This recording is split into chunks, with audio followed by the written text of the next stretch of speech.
Hello everyone. Good evening. Welcome to our talk. This is our talk, Why Education Should Be Free. Thank you for joining us this evening.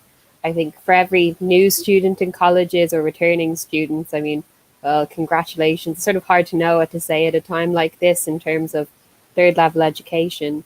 But tonight we're going to be joined by Clara McCormack, who is the Auditor of Trinity, PBP, and Paul Loughran, who the former Vice President of Queen's Student University.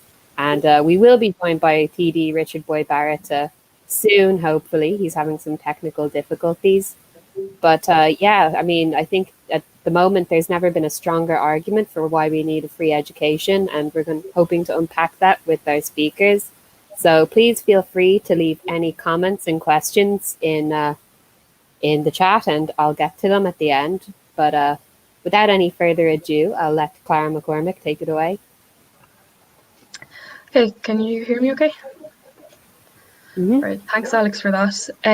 I guess I want to start off by tracing back to the start of the pandemic when it spread to Ireland in March.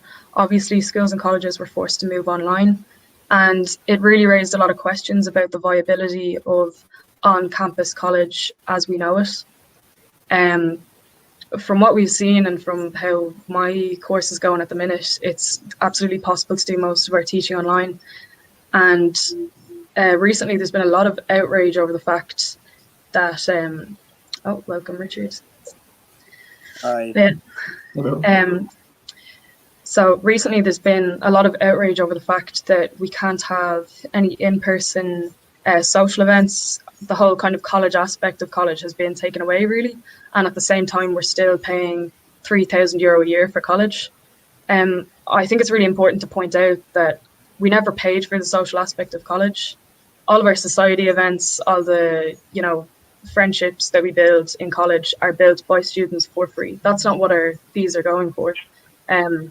When we pare back the whole social side of college, we see that our fees are just going towards something which is quite basic. It's just going towards tuition. And I think students are beginning to see that €3,000 a year for that is very excessive. And of course as well, there's been massive increases in student fees in Ireland. Just in the past 12 years, there's been a 364% increase. So I don't know if there's a lot of noise in the background, if that's just my computer. Sorry. It's grand, yeah. Okay, sorry. In 2008, for an undergraduate course in Ireland, it was €800 per year.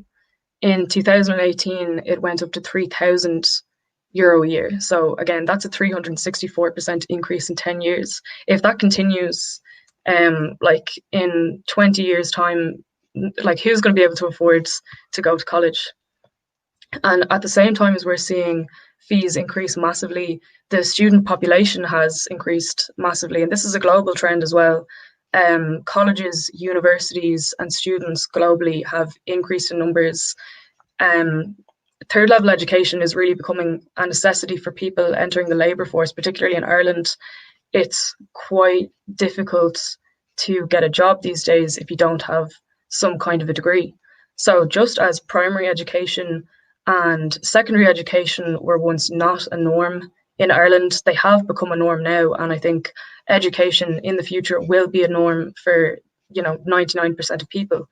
And I mean, we should see it as a public service, as a public good. It's kind of an essential service, which should be free. It should be completely funded by the government. The cost of that should not be put on students or on private companies either. If we compare Ireland to the rest of Europe in terms of fees, we have the second highest fees in Europe after the UK. There are 11 countries in the EU that do not charge for undergraduate courses at all. 11 countries where college is free, essentially. Countries like Austria, Denmark, Finland, Germany, Norway. And there are 14 other countries where undergraduate courses cost under €1,000 a year. So it is possible. And for a country with such a rapidly growing economy like Ireland, it should be possible to provide third level education for free to students. And I want to talk about as well the kind of view of students in Irish society, because I think it's something that's really overlooked a lot of the time when we're talking about college. I noticed a lot, especially last year when I took part in Cut the Rent, where we were protesting against rent increases on campus. A lot of comments from the general population included like, oh, what are students complaining about? They're all spoiled. All they do is go party all the time, all of this. I think there's a real trope of students not being hardworking, being kind of, well-off, rowdy party goers all the time, which obviously is not the case at all. And COVID has shown us this, if anything. All the people who were working on the front line in retail, nurses, were all students. Like, it's us that we're put on the front lines during a pandemic. And of course, we've been used as scapegoats multiple times by the government. Even at the beginning of the pandemic, before we knew about what was happening in meat plants, before we knew about what was happening in direct provision centres, it was young people and students that were being blamed for rising cases. On top of that, or what I want to say is, I think this kind of view of students as somehow less than full people, somehow less than human almost, not quite adults, is the reason why people tend to turn a blind eye when we are blatantly exploited by our colleges, blatantly exploited by employers as well. Students are often forced into precarious employment, temporary employment. I myself have worked for 2 different recruitment agencies. I've had 2 part-time jobs on the go for the last 2 years. And the type of work that we do it's mostly service sector work in bars, restaurants, theatres, cinemas, that kind of thing. It's crap work. It's really awful. And it's all these 0-hour contracts, or the new bogus self-employment contracts, that really do not offer any security, don't offer regular hours, regular pay, but students are being forced into this work because of the rising cost of college. And this massively affects our performance in college as well. Like, I've missed tons of lectures just to show up for work. It's just not on. And I think as well, there are implications for other workers when these kind of when these kind of temporary precarious jobs are labelled student jobs. That has implications for the people who work in those jobs who aren't students. I think students are more kind of willing to put up with working conditions like that, because we think, this is just temporary. Once we have a degree, we'll move out of this job and whatever. But if we accept crap working conditions like that, we're also saying this single mother that works in this job can accept these conditions as well. So kind of a side note, but I think it's really important that students stand up for themselves in the workplace, and ensure that you join a union in your workplace, even though you know that you won't be in the job forever. It's always important to stand up for your rights as workers and as students. Another area where students are massively exploited is obviously housing. It's become a massive issue in Ireland. It's already a massive issue in the United States, in the UK as well, where private companies who develop luxury student accommodation have, broken into the market of students and see that they can really charge students as much as they want for rent, because there is such a high demand for housing, and particularly student housing. But these privately owned blocks of luxury student accommodation don't benefit anyone. They don't benefit the students that live in them, because they're paying far too much rent. They're empty for the summer. They're detrimental to local communities. Like in the Liberties, for example, a bunch of student accommodation blocks have gone up there. and that has pushed long-term residents out of the area just to make way for lucrative student accommodation. And the conditions in the housing themselves, when you take away all the fancy features like the home cinema, the gym, whatever that they put into these accommodations to hike up the prices, the rooms themselves are quite small, they're quite cramped, and students are, sharing kitchens and bathrooms with 7 other people, 10 other people. So it really doesn't benefit anyone at all. So yeah, students exploited over and over again. And then the university model, at the minute, it's a top-down model. And I think if we're going to be talking about, free education, we can't just talk about a reduction in fees or abolishing fees without talking about the fact that students have little to no say in how colleges are run. We've kind of moved on from academics. Well, actually, I've only been in college for 3 years, but I don't know if there was ever a time where academics and students ran college or if it was always run in a sort of managerial style. But I think this is something that has to change. There's a serious crisis in governance and representation in colleges. For example, at the finance committee in Trinity College, where I study, at this committee, major decisions are made around funding, the cost of rent on campus, the amount that students are charged in fees. But in those committee meetings, there's only one person there to represent undergraduate students, despite the fact that we make up the vast majority of the college population. And ultimately, any change to funding that benefits students won't come from the top. That's pretty clear. We have to force that change from below. I think that's the most important message to get across today, is that we're not going to have our fees reduced because the government was feeling generous or because the colleges were feeling generous. And every example of fees being reduced or rents being reduced in colleges has happened because students have protested. Take Back Trinity is an example of this. In 2018, Trinity tried to introduce fees for repeat exams. I think they wanted to charge between €300 and €400 to repeat an exam.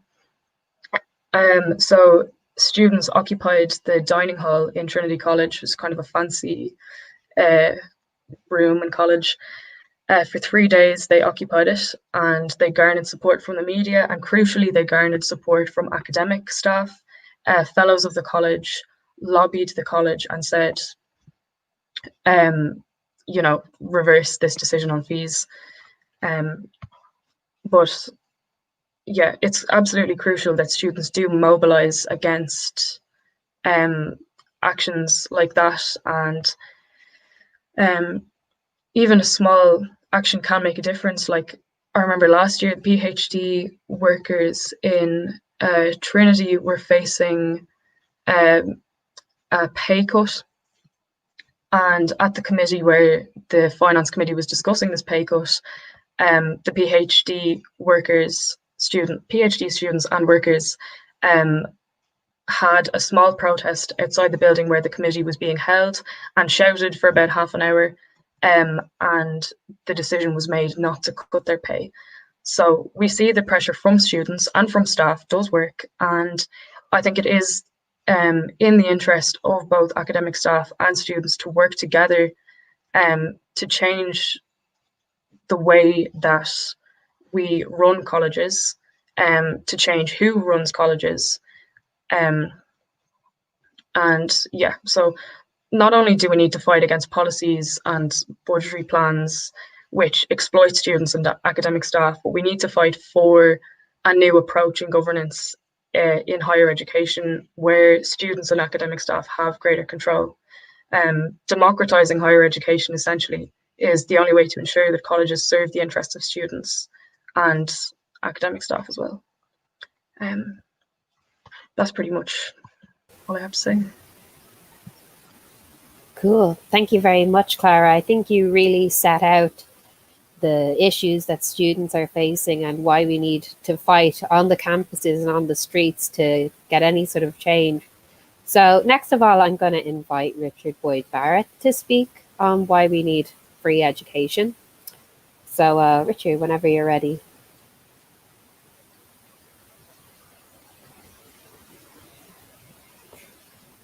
Can you hear me properly? It looks like there's a delay on the picture. Can you hear me? You can. Okay, well, I mean, to me, it's just, and to people before profit, it's just self-evident that education at every level should be a right for people and should be recognized as a huge contribution to society rather than some sort of privilege that you have to pay for. And that access to that education should somehow be rationed on the basis of money, you know, the income that you have, or for that matter, on the basis of things like the CAO system, which we see highlighted today. You know, a lot of this debacle around the Leaving Cert wouldn't even be happening if we didn't have the ridiculous situation that access to higher education is rationed effectively. That's why you have a CAO system, you have points, and all of this stuff, because we have a rationing of access to higher education. And that's fundamentally unfair, but it's also fundamentally misguided from the point of view of recognizing the contribution students and education make to the well-being of our society. So our view is, you know, if you take the Leaving Cert debacle that's happening today, absolutely anybody who wants to go to higher education should be allowed go, and they should be allowed go to the course of their choice. If they struggle in it, or if they find it's not to their liking, well, then that's a decision they can make as they pursue their course. But the idea that access should be rationed in some way through a CAO system or through money or lack of access to money is just, to me, an outrage. And if that I think is true generally, it's even more true when you just look at the circumstances we're in at the moment. I mean, we desperately need more nurses, doctors, public health doctors, medical professionals at the moment in order for our health service to cope with COVID-19. But we ration the number of nurses that are allowed to do nursing every year, so we don't have enough of them. Many of them leave because the conditions they have to endure are so awful, so they just leave the country. But you would have thought now more than ever, the state would recognize we need to do everything to support and encourage people going into medicine, into nursing, into, you know, the things that would create a health service that would protect us from something like COVID-19, or that we would be doing everything we could to encourage anybody who wanted to go into science, you know, to research medicines, to research vaccines, to understand infectious diseases. But we don't do that. We ration these things. We put financial obstacles in the way of people doing these things rather than actually doing everything we can to support and encourage people to go in and study these things. And like, you could go through the list. I mean, you think about the environmental crisis that's facing us at the moment. I mean, we were debating the forestry bill in here yesterday. And it might interest you to know that we are performing absolutely diabolically in terms of new planting of forests, when the plantation of forests is absolutely, it's a life and death matter now in terms of climate change and creating carbon sinks, enhancing biodiversity. But there's a massive backlog in planting forests because we don't have enough ecologists. We don't have enough people who are qualified to do the environmental impact and who are expert in soil and water and vegetation and all of that in order for us to actually plant forests on the scale that we need to. So there's just so many areas where we need more people who are educated, and the idea that we would put financial barriers of any through fees or excessively expensive accommodation to people entering education is just, I mean, it beggars belief. It makes no sense at all, unless, of course, you see education and rationing access to education as a way to make money. And that's the problem. That in the system we live under, it's not about what society needs. It's not about what somebody who's trying to develop their education, the student, needs. It's increasingly about making money from education. And as Clara very, well alluded to there, if you look at the student accommodation flying up all around Dublin, that's not about, providing affordable accommodation to enhance access to higher education for students. That's about making money from foreign students who pay extortionate fees and then are going to pay extortionate rents for student accommodation, which is completely unaffordable for ordinary students. So you can see, money interests like bees around the education honeypot, who have no interest in actually the value of education to our society or the welfare of students and an understanding of the contribution they make to the well-being of our society. It's just about money. And it's a deeply unequal system in that, of course, that means working class people or people from low or middle income families find it much more difficult to get into and access higher education. And if all of that is true in general, it's even more true in the context of COVID, where the student experience is going to be massively diminished for students, where they don't actually have much of the real human and teacher, lecturer to teacher and student to student interactions that you would normally have. Those are denied them, and yet students are still being charged €3,000 in registration fees. It's absolutely inexplicable. And of course, students have less opportunity to do work because of pandemic restrictions and less work being available. Many of their families will have taken a hit as a result of the economic impact of COVID-19. So there is absolutely no justification, not that there was ever any justification, for charging people fees, for charging people extortionate rents in order to access higher education. And I really think students should be shouting loud, and all of us should be shouting very, very loud to demand that fees, certainly in the pandemic, are eliminated, but actually that education has to be a right much more generally. And it is a shocking fact that prior to COVID, the investment per student is less. Public investment per student is less for most categories of students than public investment per racing horse in this country.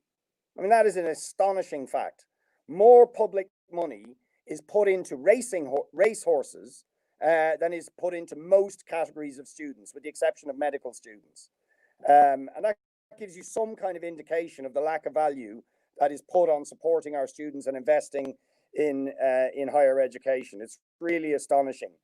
And could all this be paid for? And I'll just conclude with this point, because I have to unfortunately get over to the Dáil to speak on Gino Kenny's Dying with Dignity bill. But sorry, Alex. Oh, he's gone.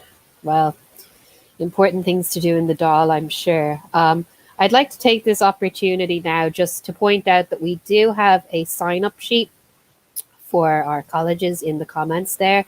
I would really urge anyone who's interested in this discussion and generally interested in being involved in what I've certainly found to be the most active political group across the campuses.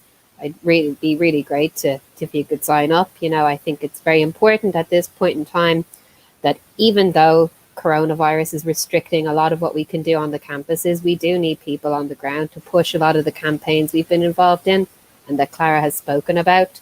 So yeah, check it out. And now we'll conclude with, of course, Paul Loughran, former Vice President of the Queen's Student Union. So without any further ado, Paul.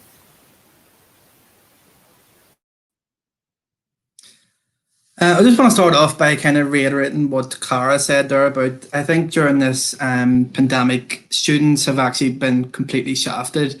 Like Clara said, they were the ones working in supermarkets and the cafes and the restaurants, the student doctors and nurses working in hospitals and care homes. Personally in the north, I know very little students who were actually on furlough payments because they either at the start of the pandemic had to work through it or were just fired from the job. And many had just taken on leases for their student accommodation for next year, and they didn't even know what was going to happen the next year. Are they going to be back in university?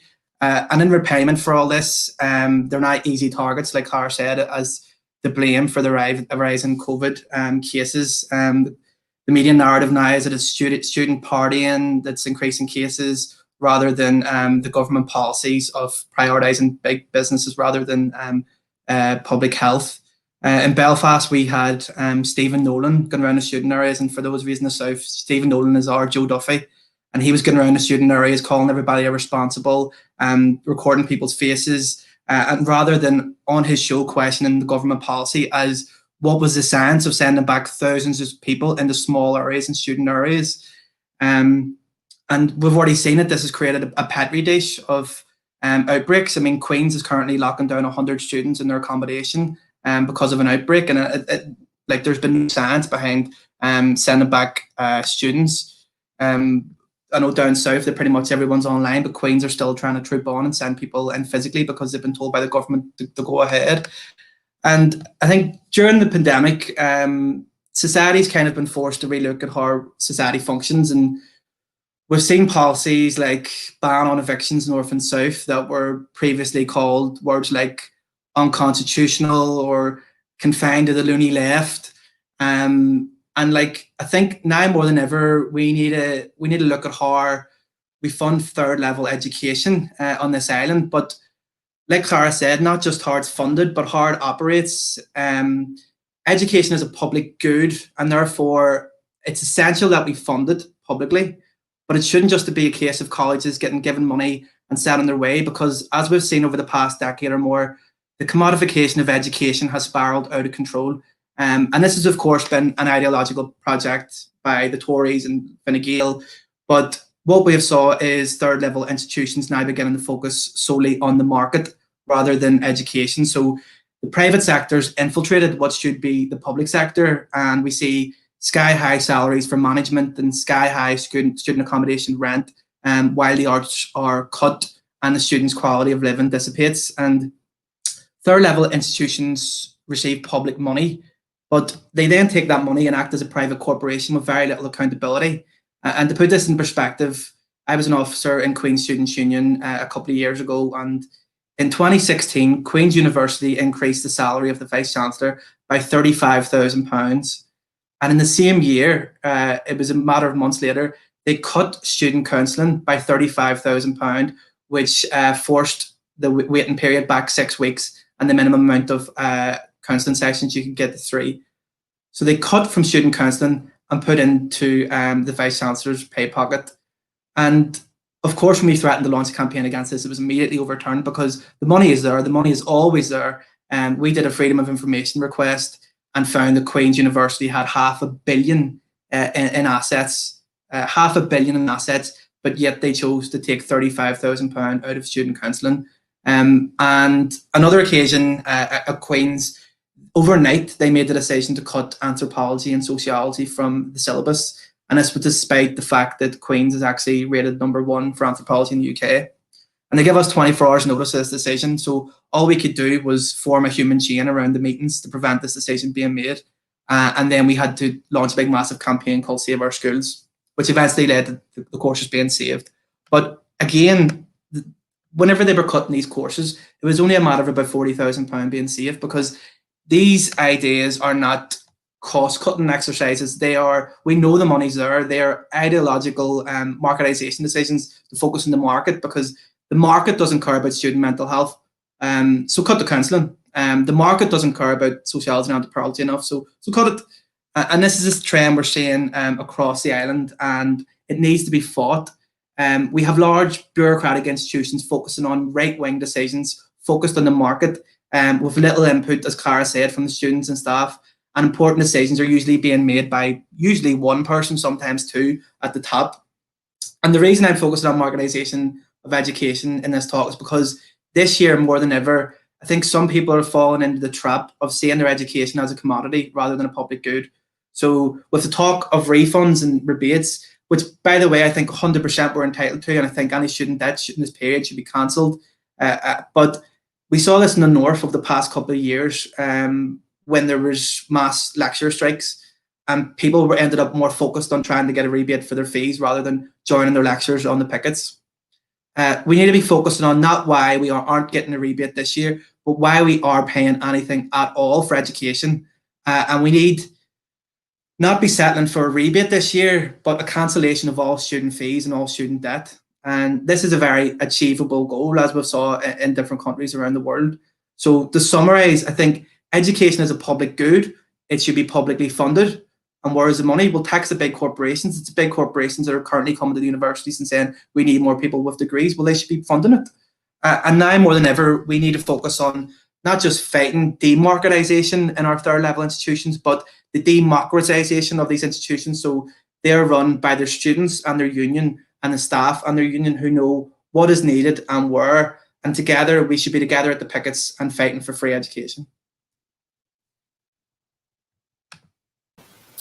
Thank you very much, Paul. I think you present a very compelling case there on why students and staff have a lot to gain, you know, by fighting side by side. And I think that's something that we saw a bit of, particularly in Trinity 2 years ago. You know, PBP was a very strong force in the Take Back Trinity campaign on student fees. But we've been active on a lot of different campaigns, you know, across the country, in Galway on student housing, obviously on BDS across the country, and Palestine issues. So there's so much more to be gained by working together with staff.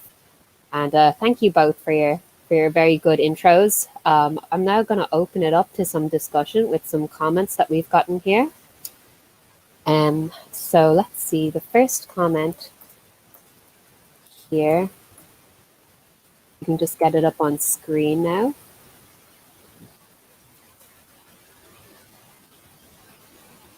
Any moment now.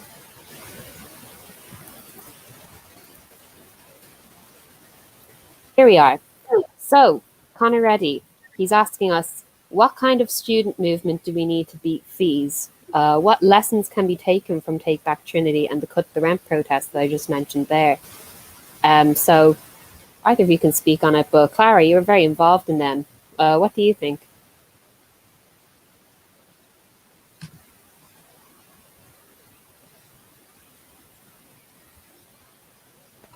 Can you hear me? Yeah, sorry. Well, I wasn't actually in college for Take Back Trinity, but from what I know about it, what was really effective about it was that, well, first of all, they occupied one of the dining hall in Trinity is like this big, fancy, pompous room. It's like reserved for special occasions. It's very much symbolic of the kind of elitism that still exists in not just Trinity but higher education in general. So they occupied the dining hall, and they stayed there for 3 days. And crucially as well, the academic staff supported the call to reverse the implementation of fees. I think that was absolutely crucial, that the fellows of the college and academic staff rolled in with support for the students, and cut the rent as well. Again, I think mobilizing numbers of students and targeting areas of particular interest, like in NUIG and in UCC, I think there were tent occupations in the middle of college, so like they were very visible, and lots of students were involved. It garnered a lot of attention, and really it embarrassed the colleges.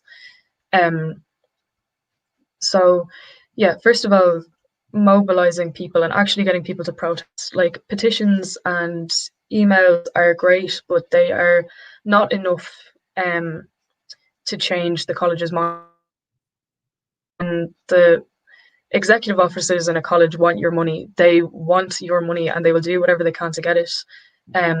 So we need to, the way to fight against that is to target a college's reputation, embarrass them, or to target their pockets.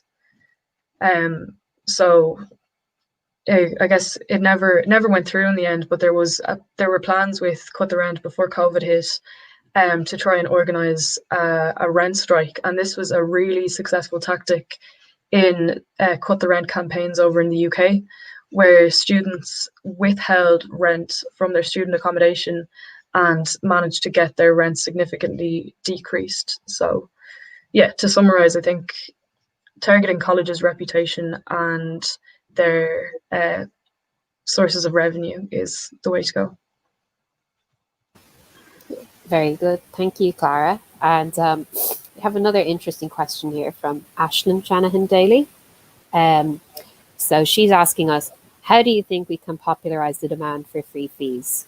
Do either of you think what sort of campaign we should have, how we can get this out to a broader group of people?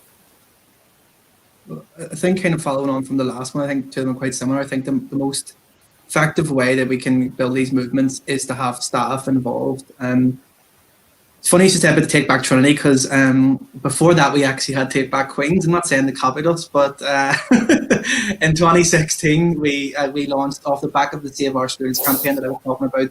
Whenever we saved anthropology and sociology, we set up a campaign called Take Back Queens, and it was about democratizing the university.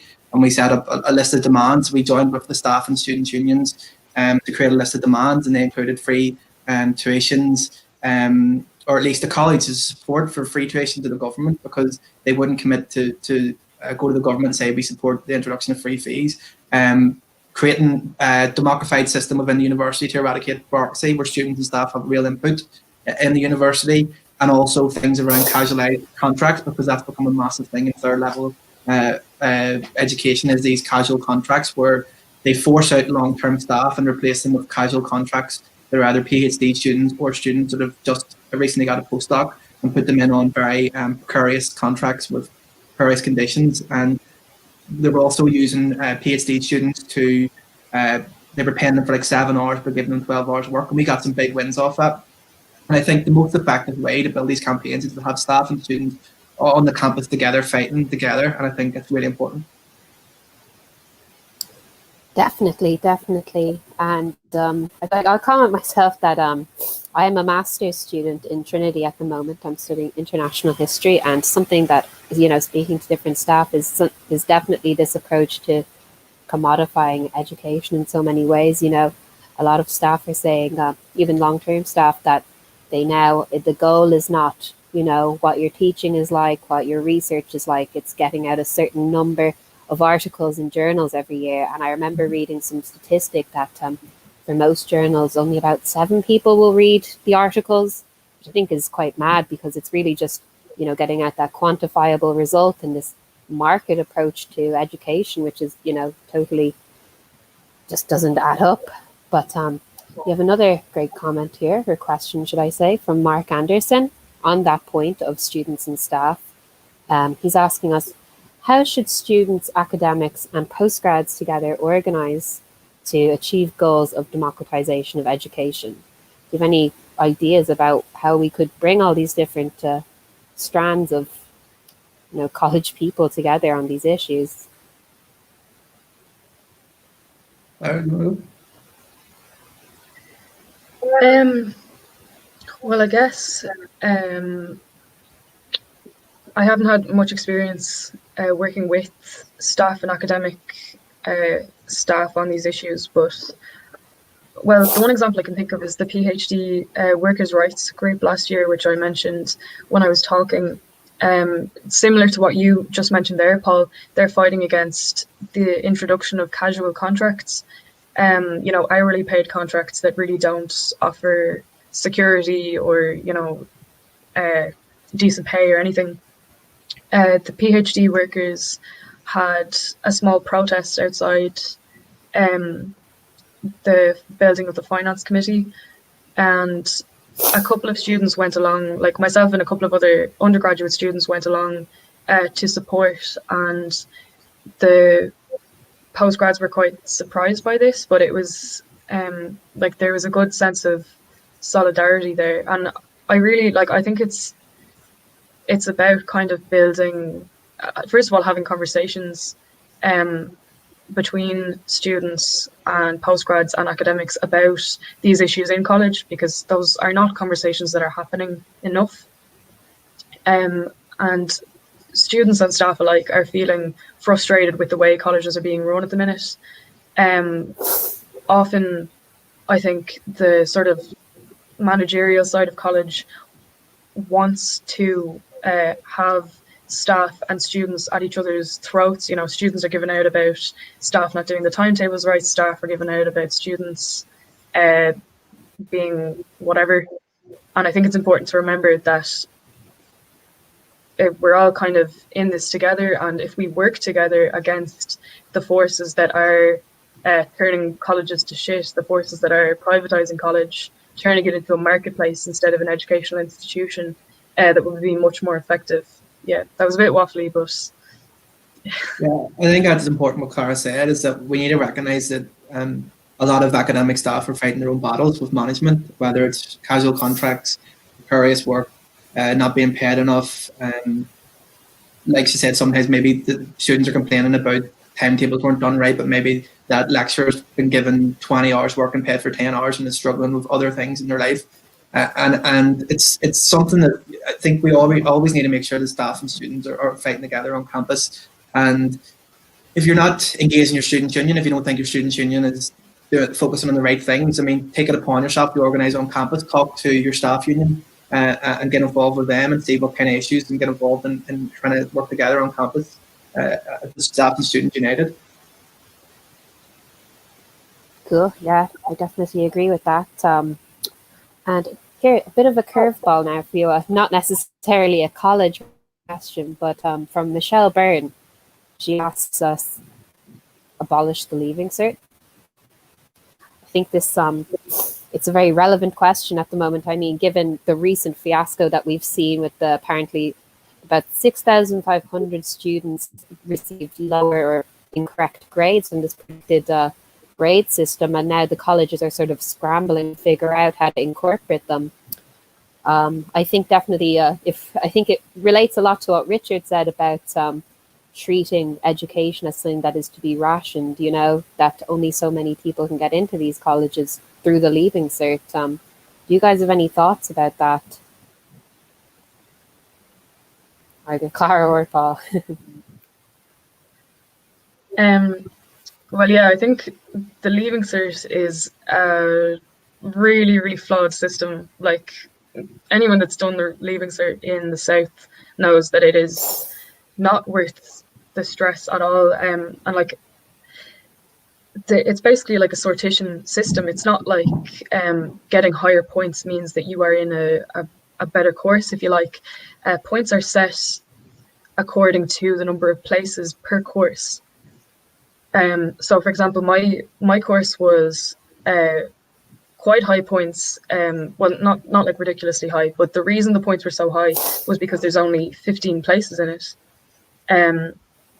And I think, as Richard was saying earlier, if we develop a new model of education where students can just pick a course that they want to do, where it's not a competition, I think it would be much more beneficial, not just for students, but for society as a whole. And I think the only way to do that is to have free education, free secondary, free third level education, do away with the leaving cert, have a different system in place where there is more freedom to choose what course you want to do, and also increasing funding to higher education so that there are more teaching staff, more permanent teaching staff, and who can facilitate larger class sizes, more resources for students and staff alike to actually improve educational standards in Ireland.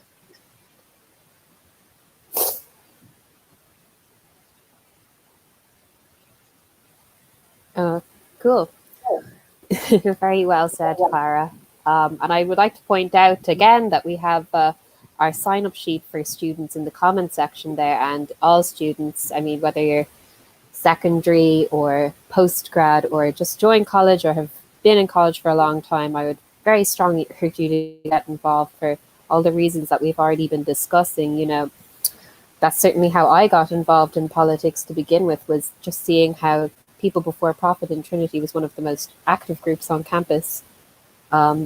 I think if you're interested in politics that involves actually doing stuff rather than just sort of sitting in rooms, I think that PBT is definitely one for you to join, and to join the party too if you're so interested.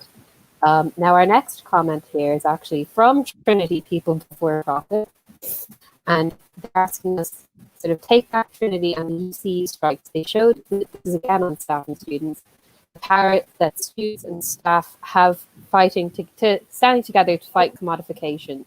What scope do you think there is for a united student and staff movement?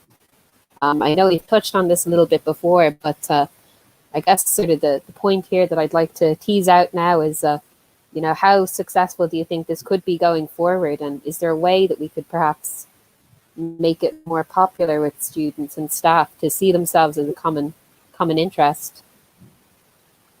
Yeah, I've already touched on it a few times, but like I've already touched on the importance of it. But I remember a comment that one of the management, the Queen, said to me, and we talked about our decisions. I explained how decisions are made by very few people, and he was so shocked, and he says to me, "This is one of the most democratic places I've ever worked." And I said, "It's not democratic; it's bureaucratic. It's committees that go to committees that go to committees that go to committees that sit with academics." But in reality, all decisions are made by usually the registrar or vice chancellor, usually one person, sometimes two.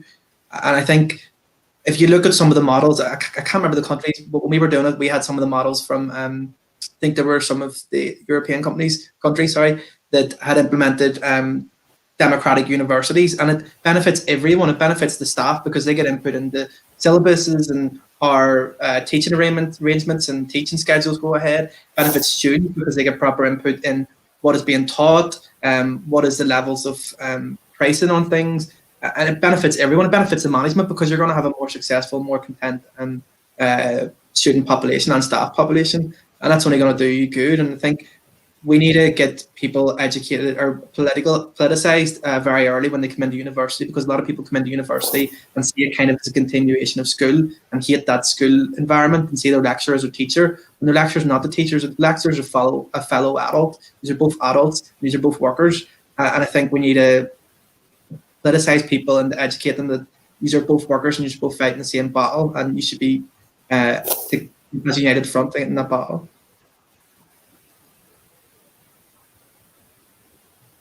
Certainly. Clara, do you have any thoughts? Any further thoughts?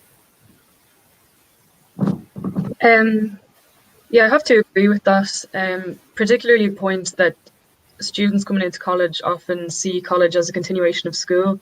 I think that kind of links back into what I was saying earlier about the idea of student jobs. Like certain areas of employment are accepted as being temporary and precarious because students do that, and students themselves don't see themselves as like adults that, you know, should have a say in their own working conditions, their own study conditions. So yeah, I think students and teachers work together to create a university or college system that benefits all of us. Yes, I think I have a question now that just sort of thinking about it in this discussion. Paul, you're in Belfast, Clara, you're in Dublin. What do you think is sort of the potential of launching an all-Ireland approach for a campaign on free education? Because I think, you know, in the discussion we've seen, there are a lot of similar issues facing us, you know, north and south. You know, how do you think we could potentially go about this? Do you think that would be a good strategy? What are your thoughts? I think that an all-Ireland approach is probably the best approach to take when you consider that I mean, people are already commuting across the border for college anyway. I mean, it really makes sense to have the same sort of system of higher education on both sides of the border. Yeah, I saw Avril put a question in the comments there about the USI and US campaign, and that's an All-Ireland campaign. I'm really glad that that was launched as an All-Ireland campaign, because, well, I guess, I mean, yeah, I've lost, sorry, I lost my train of thought there. Yeah, just, you finished, sir? Yeah, no, you guys, I lost what I thought. No, like Clara said, it's really important, I think, that we're fighting this on an All-Ireland battle, because, as Clara said, there's so much people that are travelling cross-border for their education. And I think it's important as well pointing out that if we look at the last election, we had a party like Sinn Féin, who have had around enough candidates could well have been in government, who are in the south saying that we should have free education but control the finance books in the north and won't fund free education. So I think we need to point out the hypocrisy of some of these parties operating on an All-Ireland basis. And I think that is another point as to why it's so important that we are fighting this on an All-Ireland basis, because there is so many parties operating on an All-Ireland basis. Yeah, that's pretty much all I'd say. Cool. Thank you very much. I think that it's certainly important. I think we've seen, just particularly with healthcare recently, how an all-Ireland approach is just so vital to these things. And we have sort of an interesting comment here, again, from Michelle Byrne. She's asking us that we're commenting in relation to funding education, that she thinks we need to start really thinking about what a just transition for education looks like. So not only looking at course offerings and content, but the funding of research in areas that promotes this. So a question to tease out. I think this is interesting, the concept of a just transition for education. We've heard so much about just transition for workers in relation to climate, but I think this is asking us, well, if we're hoping to have free education, how can we go, like, how should that be done? I mean, how can the provision of free education be done? And, you know, I think the meat of this comment that I think is interesting is the idea that, you know, just like workers and climate change, education is equally important here. It's a public good, as we've sort of discussed, and just like any public good, that it should be given greater funding. Do you guys have any ideas about how we can go about this? You know, who's going to pay? As that people often ask. Like we said earlier, like it's not a case of where is the money, because the money's always there in society. It's just how money is spent. If we look at how much, particularly in the south, of tax that is evaded, I mean, the Irish government took Apple to court not to take billions off them. I mean, that's ridiculous. Think how many years of free education that could have provided for students. And I think it's this whole demarketization of education. We need to stop focusing on what research makes the most money, because there's research out there that creates really good social good, but doesn't necessarily create money. And if that's like, you know, maybe it's a sociological study or whatever. And I think we need to reshape how we look at the good of research and the arts, because the arts have just been decimated over years and years because of this focus on marketization. Like I said earlier, Queen's was #1 in anthropology in the UK, but they decided to cut the course, simply because it's in the arts. And I think it's just we need to change the mentality of how we look at education and research overall.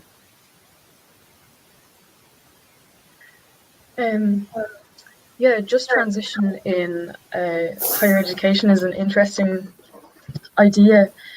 And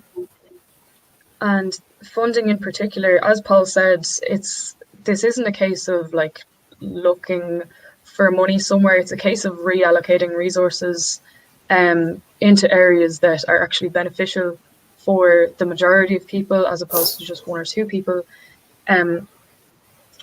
For example, like the the dean of the business school in Trinity College Dublin is the highest paid academic in the country, in the south anyway. I can't remember exactly what his salary is, but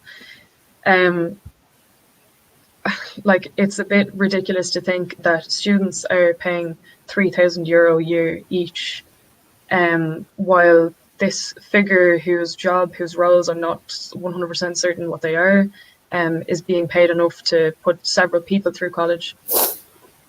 And I think that's why democratizing higher education is so important as well, because students and staff would actually have a proper input, would actually decide where funding goes, you know, such that people are not being overpaid,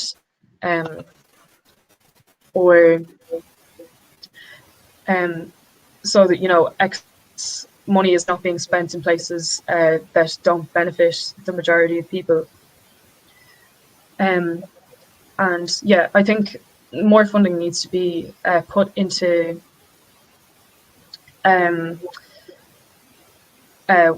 renewable energy, and looking at ways to fight climate change, and to create a society that is more just for everyone, as opposed to just focused on making profit.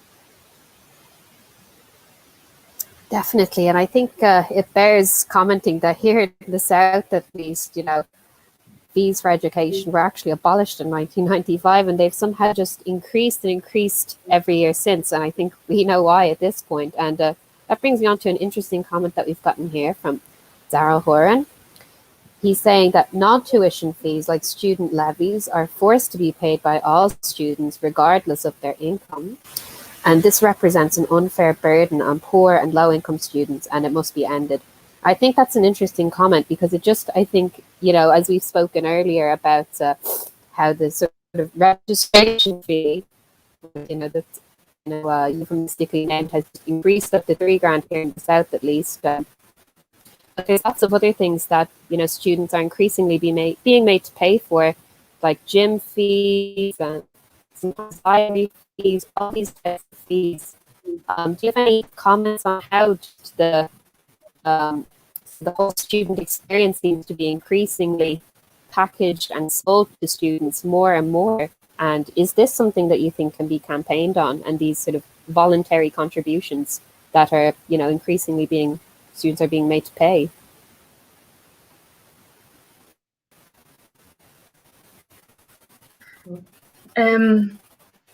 Well, I guess, yeah, the unnecessary fees and extra charges that students are being forced to pay is kind of part of, I mean, it's part of the cost of college now, even though it might not be part of the actual tuition fees. I think there's a lot of noise coming from your mic, Alex. I don't know if that's just my computer. You can't hear anything? Sorry. What was I saying? Yeah, non-tuition fees. Basically introducing all these random fees that have nothing to do with tuition. I'm not sure what the purpose of them exactly, what the purpose of them is. The only purpose seems to be to block students from working class families or from lower income backgrounds out of education.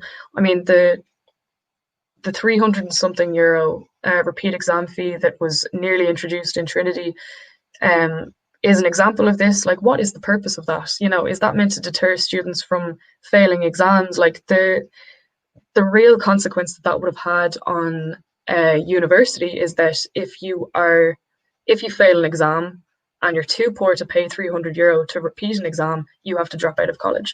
So, I mean, those kind of extra non-tuition fees don't benefit anyone, and high tuition fees don't benefit anyone either.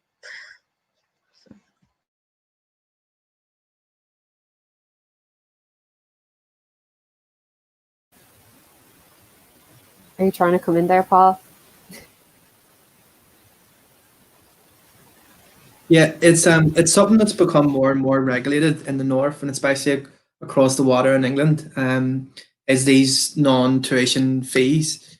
We don't tend to have things like in the north. We don't tend to have like levies and stuff like that.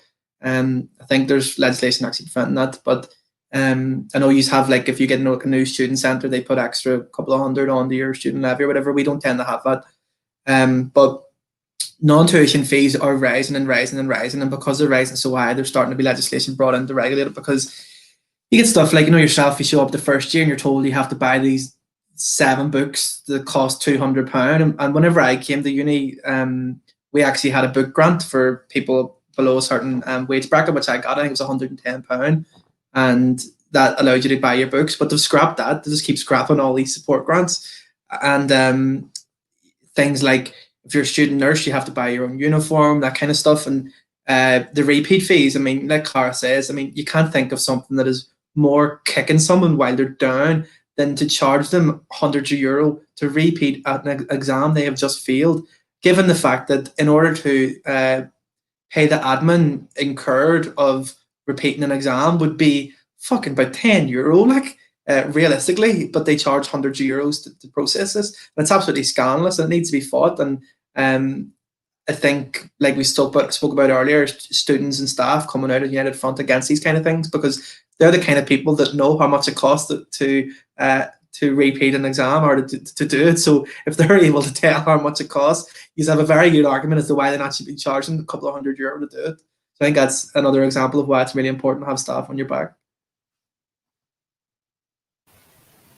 Definitely. And I think a lot of what we've teased out sort of in this discussion is, how here, but in all these different, in every year, office that fee should be real. People shouldn't be reimbursed perhaps this year, but that fee should be scrapped. And as well as that, we mentioned a lot of successful campaigns that we've had, across the campuses in the past. But you're both very active in student life, and I'm just wondering, how do you think we can still be active on these issues, and how can we campaign, going forward, given the fact that in a lot of colleges, students are being encouraged to stay away from the campus? Is there a safety set for online or? Sorry? You broke up a wee bit there. Oh, sorry. I was asking, how do you think we can still be active on campus going forward in the context of coronavirus? I think it's going to be incredibly challenging, and I mean, like I said earlier, Queens have kind of tried to troop on and tell people to come in, but most people will have like maybe 1 in 10 lectures happening a week, and while people have had to come up to Belfast to study, they tend not to be on campus. So I mean, it's usually our freshers' fair today. It's usually 14,000 people on campus, and there's nobody there.